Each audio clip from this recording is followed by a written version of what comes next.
Hello students, good morning. आपका NBGM 9 में आपका स्वागत है। आज हम लोग क्लास 9th की केमिस्ट्री पढ़ेंगे। केमिस्ट्री में आते देखिए पढ़ेंगे गलनांक।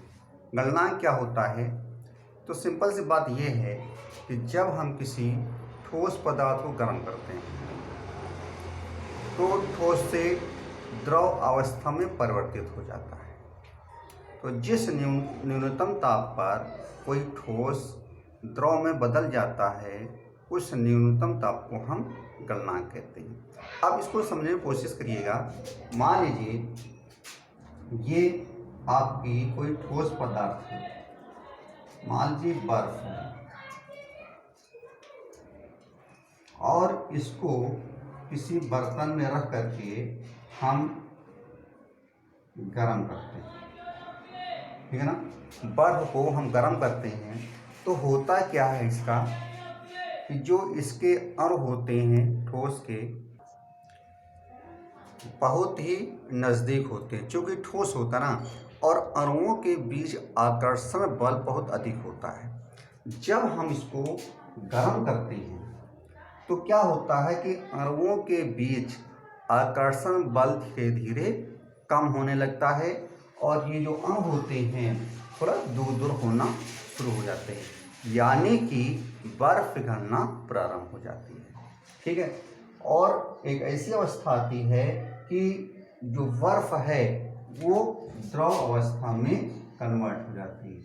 एक अवस्था बाद ये जो बर्फ होगी ये द्रव में कन्वर्ट हो जाएगी। और हम बता दें कि जब बर्फ गर्म होती है तो इसका तापमान नहीं बदलता है। जिसको हम गर्म करेंगे तो इसका तापमान नहीं बदलता है, क्योंकि जो हम ऊर्जा दे रहे हैं, टेम्परेचर दे रहे हैं, तो इसका जो व्यय हो जाती है ऊर्जा यानी तापमान, इसकी अवस्थाओं को परिवर्तन करने में व्यय हो जाती है। समझ में आ रहा कि जो हम ऊर्जा दे रहे हैं इस ठोस को, तो इसका तापमान नहीं बढ़ता है। होता क्या है कि जब हम ठोस को गर्म करते हैं तो जो ऊर्जा दे रहे हैं अर्थात जो तापमान दे रहे हैं, जो गर्म कर रहे हैं, वो इस ठोस को यानी बर्फ को गर्म करने में व्यय हो जाती है। जब ये बर्फ पिघल जाएगी यानी कि द्रव अवस्था में कन्वर्ट हो जाएगी, तब इसका तापमान धीरे धीरे बढ़ेगा, ठीक है ना। और इनके बीच में जब ठोस से द्रव अवस्था में बदलेगा तो अणुओं के बीच आकर्षण बल कम हो जाएगा। समझ में आ गया? तो यानी कि अगर हम गलनांक परिभाषा पूछें कि गलनांक क्या होता है, तो सिंपल से इतना बात बताएंगे कि वह न्यूनतम ताप जिस पर ठोस द्रव अवस्था में परिवर्तित हो जाता है, इस न्यूनतम ताप को हम गलनांक कहते हैं, ठीक है। अब हम पेज नंबर 9 पे आते हैं। पेज नंबर 9 में कुछ क्वेश्चन दिए गए हैं, बहुत ही महत्वपूर्ण हैं।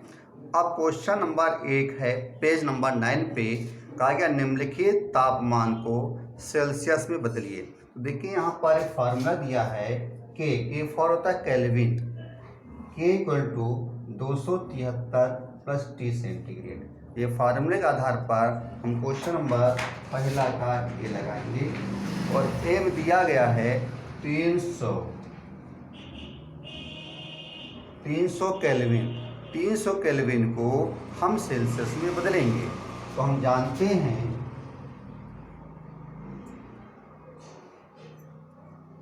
के equal to 273 + T centigrade.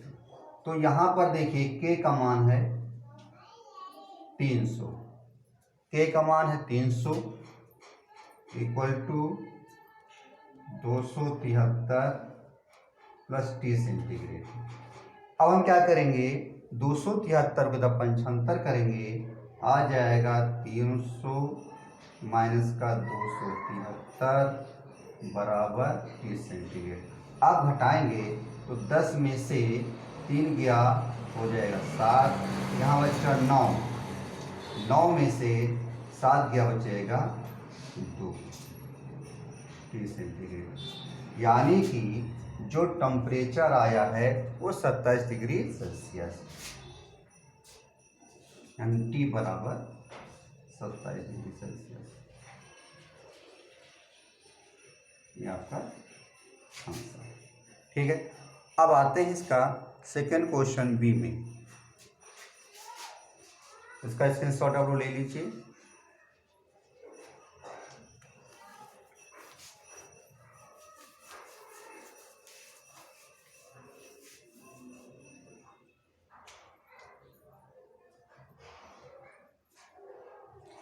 B number में है 573 केल्विन। 573 केल्विन है।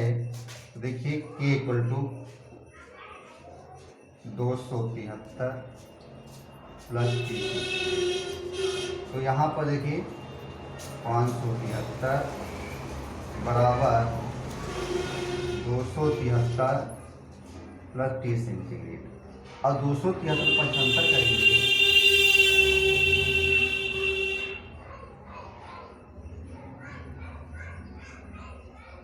तो टी सेंट की वैल्यू हो जाएगी आपका, घटाएंगे 3 3 गया 0, 7 में से 7 गया 0, 5 में से 2 गया 3, यानी टी बराबर कह सकते हैं 300 डिग्री सेल्सियस। ये आपका आंसर। ठीक है, तो 2 क्वेश्चन आपके हो गए हैं और एक डिफिनेशन बताई है। इसको आप नोट कर लीजिएगा, स्क्रीनशॉट भी आप इसका ले सकते हैं। Okay, thank you.